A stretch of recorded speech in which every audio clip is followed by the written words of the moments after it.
เอาเบาดูวันนี้มาใส่แม่มาแต่เวียงจันทน์มากรรมนมัสการมาเบิ่งปู่ทอกบ่หลวงปู่จวน กับงานยันพอหลวงจวน เฉพาะจวนกุลเซตโถเนาะอันนี้มันอยู่ในพำนักของประธานเพิ่นอันนี้เป็นบาทเพิ่นแต่เพิ่นมีชีวิตอยู่ เข้าใน เนาะ ไหน พระจีวร ขาดเพิ่นอันนี้ครับมนุษย์ เป็น มา อานิสงส์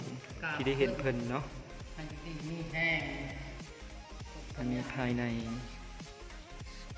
มีพระอักฤษธาตุของเพิ่นอันนี้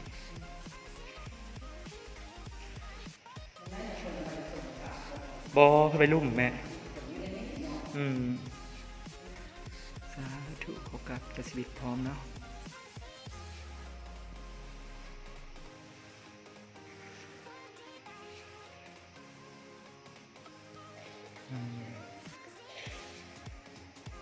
อีเมลเอาไปนอกแล้วอันนี้อยู่ด้านนอกของพระธาตุเนาะอีเมลเราจะปิดไปหานั่นดูใส่ภูทอกย่างไปพี่ดูย่างให้คุณไปย่างคุณจะได้ภูทอกนำเดย่างไปจะได้เห็นภูทอกนำเดโอเค